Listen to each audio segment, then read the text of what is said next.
listening to a podcast with Brady the other day, and he was talking about how one of his benefits, one of the reasons why he thinks he's done as good as he's been, specifically in the league and in his college career and in his high school career, is the fact that he was naive.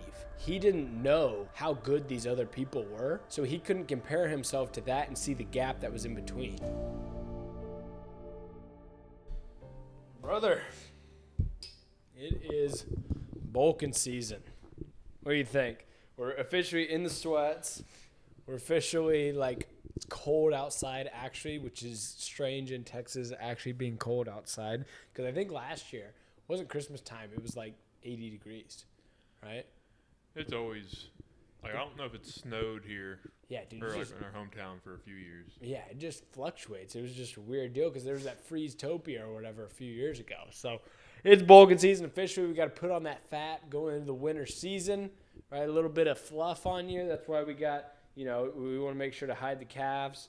We got, they're dropping the Black Fridays coming out, all that sort of stuff officially. But am I actually bulking? I don't know for sure. By the way, guys, this is the Rift Podcast, episode 50, 51. Which one are we at? What do you think, huh? I was going to say 50. Mr. Host over here done another episode, huh? 51. Dang it, it's 51. Okay, that's good. That was good. Last episode 50. All right. Well, 51. That means that we are officially, we've had to surpass the average. I mean, way above average, right? Definitely. Yeah. We're pretty much on par with Joe Rogan now. Yeah, I mean, we're right up with him. What is he at, 3,000 or something? I couldn't tell you. Yeah, so we're hustling. We're getting there, all right? So, guys, here every Monday and Friday. We'll continue to be for the dawn of time, dawn of his existence. We're going to keep on going through bulking season, cutting season, bulking season. We're going to yo-yo back and forth, but we're still going to be here talking about it, all right? So, but, yeah, I'm kind of in this dull period, right? Because during spring, summer, and fall, it's warm enough to where you can go outside and you can go run. I'm not saying that you can't go run right now, but it's Once you have this conversation with Goggins. I know. I knew whenever I said that, I was like, let me just put it on a toboggan. I heard you caught yourself. I know. Not to say. No, so, I mean, we're definitely, I still go run, right? But it's not that it's never enjoyable. Okay, you know what? I'm talking myself out of it. But there's this stigma, right, behind winter, that winter is bulking season, summer is the shreds, right? Because you're gonna have your shirt off and have a six-pack, and so now is when you put on muscle. The problem with this is the fact that you yo-yo back and forth so much that you're never actually putting on muscle, okay? Because what people think is during the summertime that they're going to during the wintertime, they're going to try to put on a bunch of muscle, right? Do powerlifting, boost testosterone, right? Get up in that surplus. But the issue arises because they see bodybuilders, right? Chris Bumstead just won Mr. Olympia again, right? You see guys like that going back and forth and doing these things, and every year they come back and they put on more muscle, and you're like, oh, well, that's how they do it. They have off season, and that's when they bulk, and then they cut for their season, right? Well, they're on performance enhancing drugs, okay? And so they're able to do that because the recovery time that those drugs add to, right? They help with the recovery from the whole bodily function. As a natural person, right, not supplementing with any sort of PEDs or anything that's going to boost your hormones, just straight natural, that doesn't work. The off-season, on-season does not, it shows that going back and forth like that, you're going to put on not muscle, but you're going to put on fat when you go into calorie surplus. And their muscle is not going to be built the way that it does when you're on PEDs, right? And then when you cut, now you're just you're in a calorie deficit. So now you're just cutting that fat away that you put on last time, and you're not still building muscle. You're cutting muscle as well. And so people think they go in this back and forth between surplus and deficit and surplus and deficit. But as a natural, you shouldn't be doing that. So I'm in this. I don't know. What are your thoughts on this part? Do you think if you're going for aesthetics, right? If you're going for looks, you're just a natural. You're just everyday dude, right? Just chilling. You're not trying to go win Olympia, but you're also not trying to be ugly, right? You're trying to pick up some girls. What do you think? I mean, I pick up all the girls. So, I mean, if you just want to follow my regiment, it works pretty well. I've been bulking since February of 2000. Okay. And, yeah, it's been pretty much solid from there. I've hit a few cuts, you know. I hit a little cut for a week or two. Back to the bulk, you know, I'm putting on that weight.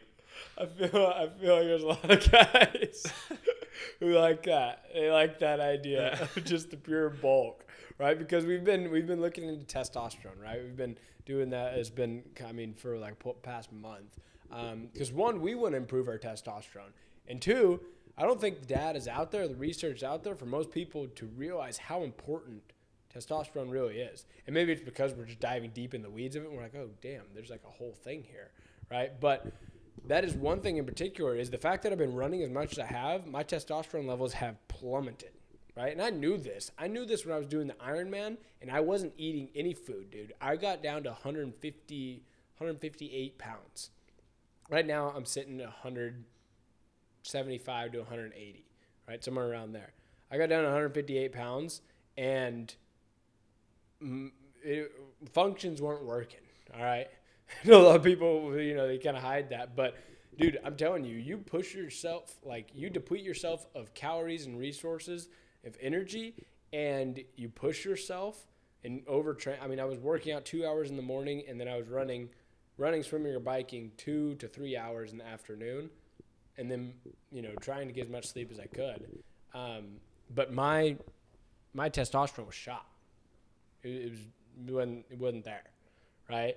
And I think that kind of screwed up my body a little bit. I'm not going to lie. Kind of set me back because I look, you know, I mean, we'll just be quite frank here. You're over there scrubbing your beard, and I'm over here like, you know, we got some whiskers coming in, right? I mean, it's just facts.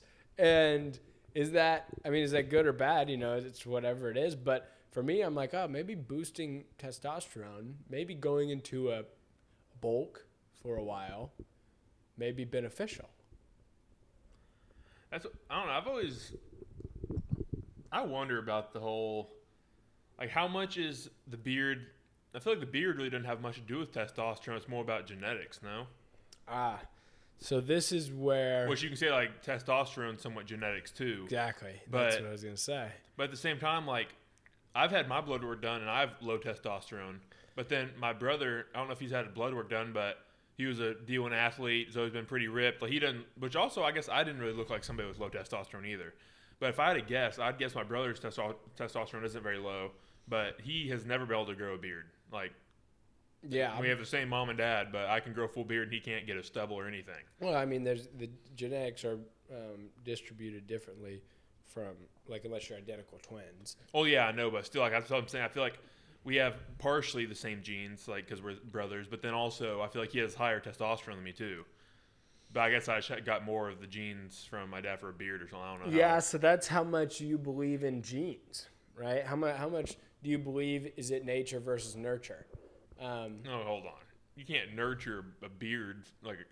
Oh, I guess. Okay, I see what you're saying now. You see what? Yeah. I understand you can't like put SpongeBob and Patrick. yeah. You know, like, I understand you can't do that, right? But you can increase your hormones by doing the right things in your everyday life, like getting the proper amount of sleep, eating the right nutrients, not poisoning your body, not drinking alcohol, right? Those things are going to decrease your testosterone, which therefore is going to be a predecessor to masculine traits that you would have in your body, right? Which would be that beard, that deep voice, a bigger, you know what, all of that kind of stuff, right? Yeah, bigger biceps, exactly. Yeah, all of that comes with higher testosterone. And so you could say it's genetics, but then you could also say it's not, because yes, you do have a set limit. That is my whole thing. Is everyone like a lot of people like to blame stuff on genetics or external factors, right? You can't pick your mom and dad. I don't think Michael Jordan ever blamed his parents because he didn't make the high school basketball team, right? Look at Tom Brady. His genetics were shit. By the way, that's actually a myth. I found out when doing research. His sophomore year, he didn't make the varsity team during tryouts, and then midway through the season, he got moved up to varsity, and then he played varsity the rest of his high school career. So he was on JV? Yeah, he was on JV, balling on kids. But yeah, the myth when people say he didn't make the high school basketball team is that he didn't make varsity as sophomore, which is very common among everybody. There you go. The more you know. Yeah. It's fun to say though. All right. We still put in our video, but I did some research. All these taught were like, it's a lie, it's a myth. I was like, hey, that's pretty nice to know. Good little tidbit when you come back on it. No, but like I said, those guys. That's what Brady. I was listening to a podcast with Brady the other day, and he was talking about how one of his benefits, one of the reasons why he think he's done as good as he's been, specifically in the league and in his college career and in his high school career, is the fact that he was naive. Right? He didn't know how good these other people were, so he couldn't compare himself to that and see the gap that was in between. Right? Because he didn't have social media like we have. He didn't have all these other things. He had to send in film, and the recruiters said, yeah, we like your stuff, right? So then he was like, well, heck, I'm good. Like, the recruiters like me, that I'm good. And he went in there, and he didn't look and see. He had 4 guys to beat when he went to Michigan, right? When he was there, those were the only 4 guys that he looked at, and he's like, yeah, I can be better than them. Right? But his genetics would say otherwise. And so if he looked and compared himself and said, well, my genetics are this and his genetics are that, then you're already setting yourself below standards, right? Below what's achievable. And so then you're not going to necessarily work as hard to get to that achievable level. That's because as you were talking about him being naive, I pictured on our high school football team, or even go back to when we were freshmen, the kids that were on our team. Yeah. I'm not gonna name names, but there's some small kids who in practice be giving our all, going full, and we all know not to be rude, but some of those kids just honestly did not have a chance to be good at football, with their build and size. But they thought that if they tried hard enough in practice, they'd be the best on the team, which it sounds mean, but for Brady, I feel like he had that mindset, but he actually also had some of the genetics that gave him the because some Agreed. people are born without you're not going to make it to the NFL. Yeah, that's Rudy. It's a whole story behind Rudy in the Notre Dame deal. Yeah. Have you seen that? Yeah, I watched when we were little. But. Yeah. But he still made the team, right? Yeah, but and that's in a movie. In reality, no, but it was a true story. Yeah, but I'm saying there's some people that can't. Some people cannot make that. No, Okay, you don't like the word can't, but yeah, I believe it can. there are some people who it's impossible. I won't say can't, but it's impossible for them to make an NFL football team with their genetics. You're talking when they got the mental problems. No, not even I can't give you examples. Well, but I'll tell you one thing, because I look at so for instance, we both had a goal of going to the NFL, right? When we were 5-6 years old, right? That was a goal of ours. Was it you or no? Yeah. Okay. Yeah, we both did. And that was because we looked up to the NFL, we looked up to those football players, and we thought we had a chance, right? As we grew older, we realized more and more that how far or how hard it was going to be to get to that point, how much work we were going to have to put in to get to the NFL. And that work, that gap, I didn't think for me personally was enough for me to contribute more time to do it, right? Because it wasn't the fact that I thought I was going to fail. It was the fact that I didn't love football enough to put that much work in to get to the point to where I would go play a football game in the NFL for a few years and then get cut, right? And then lose my job. And now what? Right? I just dedicated my whole 27 years of my life to football. And now I'm done, right? And then that's the whole thing behind Kurt Warner, right? Where he did the opposite. He loved football so much that he just kept on going. Then he went to the minor leagues or whatever I don't know. Have you seen the movie Warner? Warner? Warner, yeah, Kurt Warner. No, I never. You know who Kurt Warner is? Yeah, I know Kurt Warner. But Yeah. I saw the movie. But that was the whole thing behind him. He was like a nobody, and he just kept on going. He wouldn't stop. He never quit, and he just kept on going. And eventually, I think every person, so long as they don't quit, they will achieve whatever they set their mind to. The issue is how much can you be drug behind in the mud before you let go of the rope, right? Kurt Warner never let go of the rope. He just got drug, just for miles, days, right? Whereas a lot of people let go of that rope and just said, I'm done getting drug in the mud, which I did. And I think your genetics, your bar, sets how long you're going to get drug in that mud, right? So for Kurt Warner, his genetics, his bar, he had a long way to get drug in the mud. He had a long way to go, right? Whereas Tyreek Hill, he's got a lot easier way, faster way, right? Because his genetics and the way that he is just a lot more beneficial to the NFL career. But also not like Tyreek. That's kind of bad because he's short. Like for being a receiver, being like I feel like he went through some of that. So there you go. Like stuff too. Yeah. So I mean, okay, maybe like DK Metcalf. I was thinking like Derrick Henry. Yeah, or a DK Metcalf. Yeah. Yeah, DK. Yeah, exactly. Guys like that. Like, okay, their genetics, quote unquote, like their gift from God was that. Now, how much did they have to work in school, right? Or how much did they have to work in on their playbook, right? Because Kurt Warner, and I'm not saying that. I saw your little chuckle over there. I'm not saying that for that reason.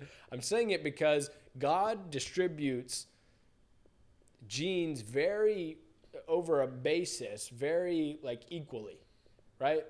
Think about it, how many different genders are there, right? If you took the whole population of the world and you split it in genders, how many you got? This is logical. This is scientific, not hypothetical. There's 50. You asking me? Yeah, how much percentage? Wait, are you asking me how many genders there are, or what are you asking me?